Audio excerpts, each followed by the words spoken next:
جو ارشد شریف سے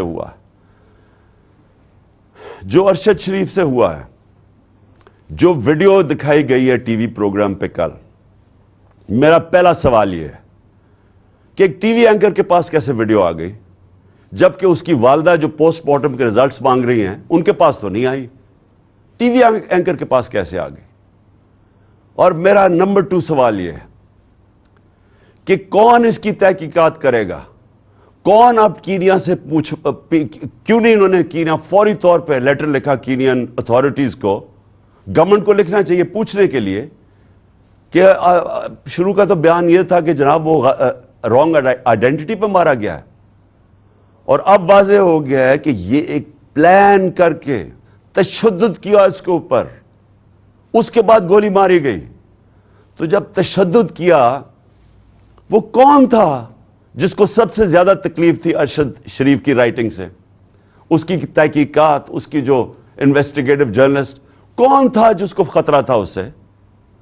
کون تھا جس کو اتنا غصہ تھا کہ پہلے اس کے اوپر تشدد کرو پھر اس کو قتل کرو؟ یہ چیف جسٹس صاحب یہ صرف سپریم کورٹ کر سکتا ہے، ہمیں کوئی اعتماد نہیں ہے اب۔ انویسٹیگیٹو ایجنسیز ان قاتلوں کے، ان چوروں کے، مجرموں کے ہاتھ میں ہیں، اور یہ جو آرمی آفیسر ہے اس کے اوپر کس کو اب اعتماد ہے؟ مجھے پتا ہے انہوں نے کور اپ کیسے کیا، مجھے پتا ہے کہ آتے ساتھ ہی پنجاب پولیس کو کس نے کنٹرول کر لیا۔ گورنمنٹ ہماری ہے، ہم ہیں پنجاب کے اندر، ہماری حکومت ہے، وہ پولیس کہیں اور سے کنٹرول ہو رہی ہے، اور اب پولیس سے میں ایف آئی آر نہیں رکوا سکتا، اور پھر کون سے کس نے جا کے اس کی ٹیپ ریلیز کی؟ یہ کون سی دنیا میں ہوتا ہے؟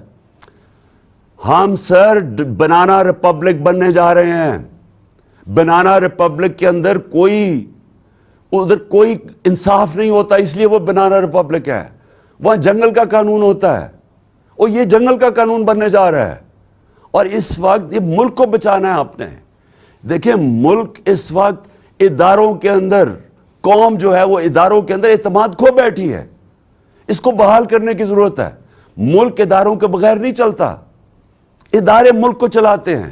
مغرب میں اور ہمارے میں اور ڈیولپڈ ملک اور غریب ملکوں میں فرق ہی یہ ہے کہ ان کے ادارے مضبوط ہیں، کوئی قانون سے اوپر نہیں ہے۔ یہاں مذاق بنا ہوا ہے کہ جی ایک آپ نے آفیسر کے اوپر ہاتھ رکھ، جی ڈی جی آئی ساری فوج کو بدنام کر دیا۔ یعنی یہ اگر سوچ آ جائے جس معاشرے میں، مجھے بتائیں اس سے زیادہ تو دشمن اداروں کا اور ملک کا ہو ہی نہیں سکتا کہ جی ہمارے ادارے کا نام ہی نہ لیں۔ میں کہہ رہا ہوں کہ یہ پیچھے تھا فیصل، مجھے پتا اس نے سارا کروایا ہے، مجھے پتا اس نے ماسٹر مائنڈ کیا سب کچھ، کیونکہ میں 3.5 سال پرائم منسٹر تھا، میرے نیچے تھی ایجنسیز، مجھے پتا کیسے چلتی ہیں ایجنسیز، مجھے اندر سے انفارمیشن آ رہی تھی۔ اور میں اگر پرائم منسٹر، ملک کا ex prime minister F I R register نہیں کر سکتا، اور اگر یہ کہنا کہ جی عمران اپنا سیاست چمکانے کے لیے کر رہا ہے، مجھے سیاست چمکانے کے لیے یہ کرنے کی ضرورت نہیں ہے۔ اس وقت سارے پاکستان کے اندر کہیں چلے جائیں، ایک اگر پارٹی کبھی بھی اتنی مقبول ہوئی ہے پاکستان کی تاریخ میں، وہ آج یہ پارٹی ہے۔ اور وہ یہ نہیں کہ میں نے کوئی بڑے کارنامے دیے ہیں، وہ ان چوروں کو دیکھ کے قوم ہماری طرف آ گئی ہے، اور اسی لیے ہمیں ضرورت نہیں پڑی کہ کسی کے اوپر الزام لگائیں تاکہ میری سیاست اوپر چلی جائے۔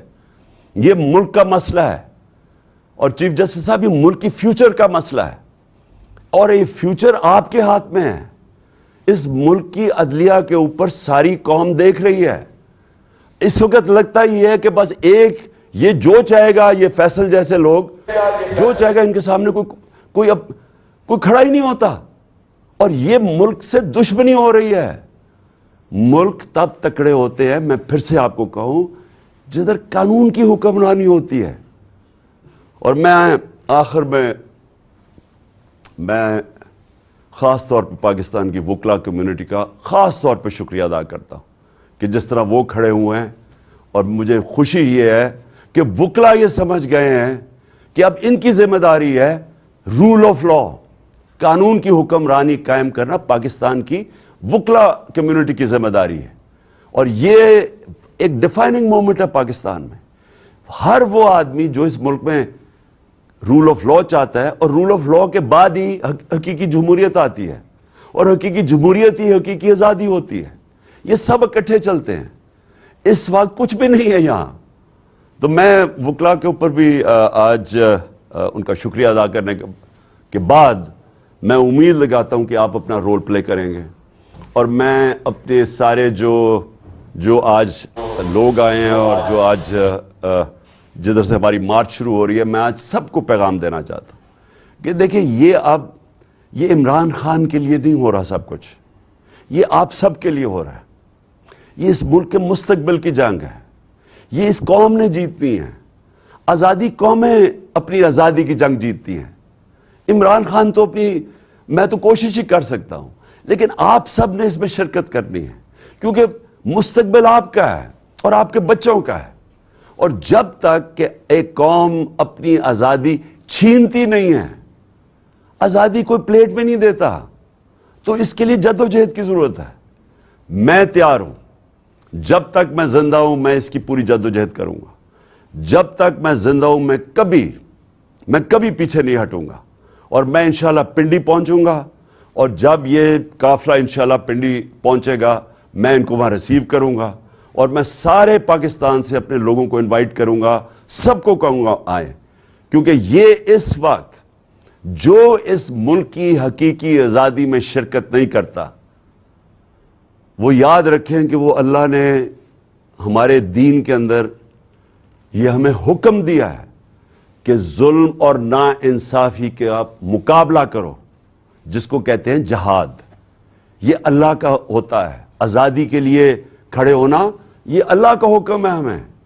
اور امر بالمعروف کہ آپ اچھائی کے ساتھ کھڑے ہوں.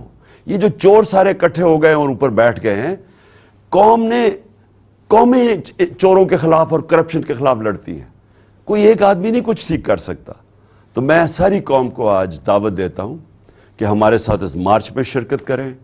اور انشاءاللہ جب میں پنڈی جس دن میں آپ کو دعوت دوں گا، آپ نے سب نے پنڈی آنا ہے اس ملک کی حقیقی آزادی کے لیے. شکریہ.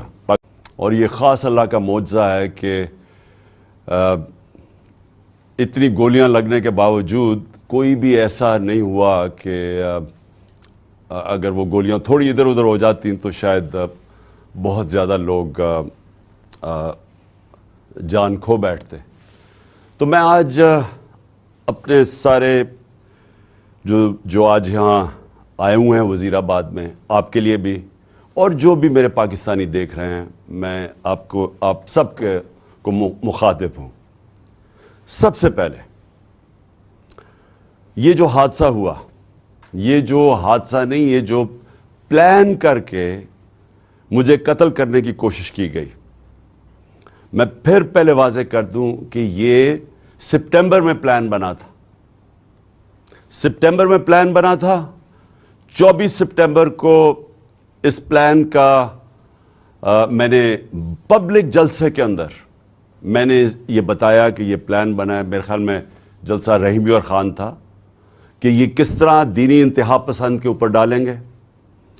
پلان بنا تھا ایجنسی، یہ جو جنرل فیصل اس نے، اور یہ جو دو نون لیگ کے جو قاتل ہیں، ماڈل ٹاؤن میں انہوں نے قتل کیے لوگوں کو، دن دہاڑے قتل کیے لوگوں کو، گولیاں مروائیں پولیس سے.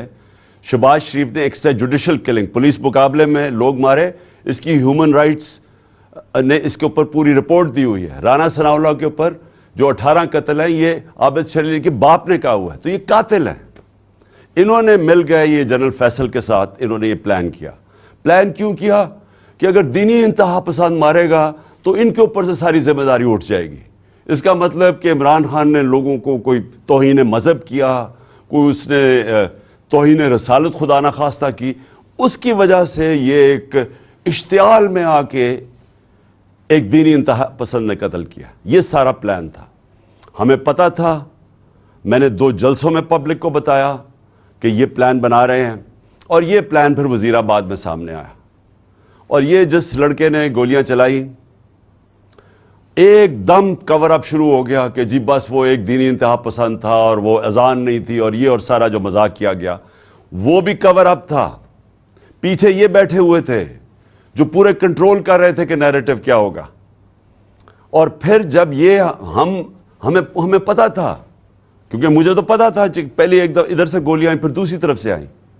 یہ بھی کہا گیا کہ نہیں جی یہ تو صرف ایک, اور وہ کہتا ہے اگر کسی کو شک ہونا چاہیے تو وہ جب خود کہتا ہے کہ جی میں اکیلے نے کیا ہے, تو ادھر سے بھی پتہ چل جانا چاہیے کہ پیچھے سے اس کو طوطے کو پڑھایا جا رہا تھا.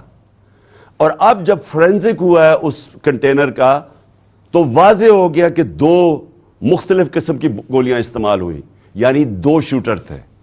تو جو سارا ان کا پلان بنا ہوا تھا کہ سلمان تاثیر کا قتل ہوا, دینین انتہا پسند نے کیا, وہ سارا وہ ختم ہو گیا. اب دوسری چیز کہ آج میں خاص طور پہ ایک تو ابتسام کو, جو ماشاءاللہ ایک ہیرو ہے, کیونکہ میں نے جب اس کی فوٹیج دیکھی کہ ایک عام آدمی دیکھ رہا بندوق اس کے ہاتھ میں ہے اور اس کے باوجود وہ پکڑ رہا ہے. میں تو پہلے اس کو سلام کرنا چاہتا ہوں کہ ہمارے نوجوانوں میں اس طرح کا جذبہ ہے, یعنی ایسے ہمارے نوجوان ہیں جو کہ اپنی جان خطرے میں ڈال کے اور وہ بچانے کی کوشش کر رہے تھے. اور مجھے تو میں تو اس کو اب میں کیا کہوں گے, شکر ہے, میں تو اس کی والدہ کا بھی شکریہ ادا کیا کہ آپ نے ایسے اپنے بیٹے کو تربیت کی ہے. دوسرا جو سب سے بڑی ٹریجڈی تھی وہ معظم شہید کی تھی, اور وہ ہم سب سے دیکھی نہیں گئی وہ تصویریں کہ 3 بچے اس کے بیٹھے ہوئے ہیں اور باپ کو جگانے کی کوشش کر رہے ہیں. اور میں پھر سے کہہ رہا ہوں کہ ہم انشاءاللہ پوری ذمہ داری ان بچوں کی ساری زندگی تک لیں گے. اب میں اپنی ساری قوم سے جو 2-3 آج باتیں کرنا چاہتا ہوں. پہلے تو یہ, اب ہماری مارچ رکے گی نہیں, ہماری حقیقی آزادی کی جو تحریک ہے وہ رکے گی نہیں, وہ انشاءاللہ اور زور پکڑے گی. کیونکہ یہ جو اس کے بعد ہوا, اب میرے ذہن میں کوئی شک نہیں کہ جب تک اس ملک کے اندر ہم انصاف نہیں لے کے آئیں گے, ہم حقیقی طور پہ آزاد نہیں ہوں گے. اور ہم حقیقی طور پہ جب تک آزاد نہیں ہوں گے, یہ ملک میں خوشحالی نہیں آنے لگی. یہ اگر کسی کا خیال ہے کہ جنگل کا قانون ہو اور ملک خوشحال ہو جائے, خواب کے اندر تو ایسے ہو سکتا ہے, یا لوگ خواب دکھا سکتے ہیں, لیکن جو دنیا کا معاشرہ ترقی کرتا ہے وہاں سب سے پہلے انصاف قائم کرتا ہے. میرے نبی صلی اللہ علیہ وسلم نے مدینہ میں سب سے پہلے عدل اور انصاف قائم کیا, پھر اس کے بعد خوشحالی آئی. عدل اور انصاف انسانوں کو آزاد کرتا ہے, طاقتور کو قانون کے نیچے لے کے آتا ہے. اور کیا ہوا اس کے بعد, جو مجھے پتا ہے, یہ میجر جنرل فیصل اس کے پیچھے تھا. مجھے پتا ہے کہ جب سے میجر جنرل فیصل آیا اور ساتھ اس کے فہیم آیا ہے, انہوں نے تب سے ہمیں اس طرح دہشت گردوں کی طرح انہوں نے ہمارے اوپر ظلم کیا. یہ ہمیں پتہ ہے ان کی بیک گراؤنڈ کیا ہے. بلوچستان میں انہوں نے دہشت گردوں کو کہتے تھے جی بڑا یہ تکڑے ہیں. اللہ معافی دے کہ اگر یہ اس طرح کے لوگ ہیں, دہشت گردی کم نہیں ہوگی, ان کی حرکتوں سے دہشت گردی بڑھے گی. جو ہمارے سے انہوں نے کیا ہے, جو صحافیوں سے کیا ہے, جو ارشد شریف سے انہوں نے کیا ہے. ارشد شریف کی مجھے پتا ہے, ارشد شریف جب مجھے کہہ رہا تھا کون کون اس کو دھمکیاں دے رہا تھا, جو ملک سے باہر گیا ہے. اور ارشد شریف میں بعد میں بات کروں گا. اس سے پہلے اعظم سواتی سے جو انہوں نے کیا, یہ جب سے یہ آیا ہے میجر جنرل فیصل, تب سے صحافیوں کو, سوشل میڈیا کو, ٹی وی چینلز کو دھمکیاں کہ جی عمران خان کی پروجیکشن نہیں کرنی. اور تب سے انہوں نے فیصلہ کیا کہ یہ اب ہمیں جس طرح دہشت گردوں کو خوف دلاتے ہیں, دہشت دلاتے ہیں, وہ انہوں نے ہمارے ساتھ کیا. یہ جو ایف آئی آر رجسٹر نہیں ہو رہی, میں پاکستان کا ایکس پرائم منسٹر ہوں, میں سب سے بڑی پارٹی کا سربراہ ہوں, میں اپنی ایف آئی آر رجسٹر نہیں کر سکا کیونکہ میجر جنرل فیصل کا نام آ گیا. یہ کوئی ایسا آدمی ہے جس کے اوپر پاکستان کے قانون نہیں لگتے ہیں. اور D G I S P R کہتا ہے کہ جی ہماری فوج کی توہین ہو گئی. فوج کی توہین تب ہوگی اگر فوج ایکشن نہیں لے گی. توہین تب ہوگی جب ایک ادارہ اپنے آپ کو قانون سے اوپر سمجھے گا. جب وہ یہ کرے گا کہ ایک پرائم منسٹر کا اگر ایف آئی آر رجسٹر نہیں ہوتی, میں سوال پوچھتا ہوں کہ عام آدمی کی کیا حیثیت رہے گی اس ملک میں. ایک عام آدمی سے جب کوئی ظلم کرتے ہوں گے یہ لوگ تو وہ کیا کرتا ہوگا, وہ کدھر جاتا ہوگا؟ اور یہ جب تک یہ جنگل کا قانون رہے گا یہ ملک ترقی نہیں کر سکتا.